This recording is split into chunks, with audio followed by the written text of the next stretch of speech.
কৃষ্ণ বন্ধুরা, রাধে রাধে। আজকে কি রান্না করছি সেটা তো থাম্বনেল দেখেই বুঝতে পারছেন সবাই, কিন্তু আমার মতন রান্না করতে যাবেন না। আমি কিন্তু ভালো রান্না করতে পারি না। আমি হঠাৎ ইচ্ছা হলো আজকে শুক্তো বানাবো, তাই শুক্তোর রান্নাটা করছি। আপনারা একটু দেখতে থাকুন, আমাকেও একটু সঙ্গ দেন সবাই। হরে কৃষ্ণ, রাধে রাধে। নিয়েছি পটল, উচ্ছে, আর এই হচ্ছে বেগুন, আর হচ্ছে পেঁপে, আর এই হচ্ছে আলু। শুক্তোর জন্য সব করা হয়ে গেছে। এবার মশলাটাও করব। আমি কিন্তু ডাঁটা খাই না, সেই জন্য ডাঁটা দিইনি। এই যে বড়িও আছে, বড়িও এর মধ্যে দেব, বড়ি অ্যাড হবে। দেখতে থাকুন সবাই আমার রান্নাটা। এই যে মশলা দিচ্ছি, সর্ষে, সাদা সর্ষে, পোস্ত, আর এটা কাজু বাদাম, আর এটা হচ্ছে রাঁধুনি, আর আদা তো পরে দেব, আদা আর দেখাচ্ছি না।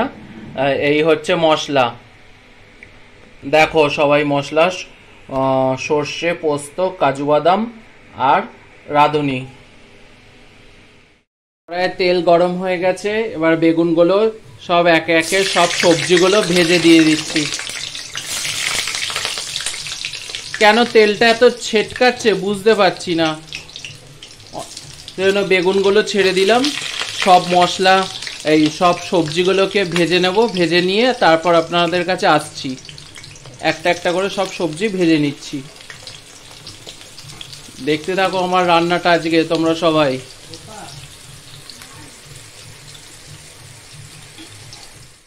দেখো আমার শুক্তো হয়ে গেছে, কিন্তু শুক্তোতে যে হলুদ দিতে নেই সেটা তো আমি জানি না।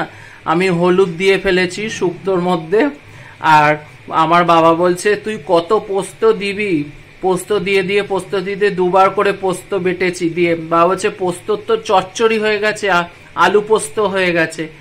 যাই হোক গে, তোমরা মানিয়ে নিও, গুছিয়ে নিও, একটু দেখে নিও আমার ভিডিওটা। মানে পোস্ত চচ্চড়ি হয়ে গেছে, এরকম ব্যাপার হয়ে গেছে। আমি পারি না তো রান্না বান্না করতে, আমার ভিডিওটা একটু দেখে নিও তোমরা সবাই, হাত জোর করে বলছি। শুক্তো মুক্তো খাওয়ার ইচ্ছে হয়েছিল, কিন্তু আমি অত রান্না যেহেতু জানি না, সেহেতু এরকম হলুদ দিয়ে রান্না করে ফেলেছি। কিন্তু টেস্ট হয়েছে একটু খাবারটা, যদি পারো খেয়ে যেতে পারো, সবাইকে আমন্ত্রণ রইল। আর রান্না কতটা করতে হয় সেটাও আমি জানি না। জল ঢেলে শুক্তো বানিয়েছি, অনেক করে ফেলেছি। বাবা বলছে 6-7 দিন ধরে খাবি নাকি না 1 মাস ধরে খাবি। বাবা একথাও বলছে, রাগ করছে। সেই জন্য তোমরা যদি পারো চলে আসো আমাদের বাড়িতে খেতে। আমার শুক্তো কমপ্লিট হয়ে গেছে। এই যে শুক্তো কমপ্লিট হয়ে গেছে, যে যে খাবে চলে আসবো। অনেক গাঢ় হয়ে গেছে শুক্তোটা আমার। এই যে এখানে মাছ ভাজাও চলছে, মাছ ভাজা দিয়ে একটু মাছের ঝাল হবে, পেটির মাছ রয়েছে।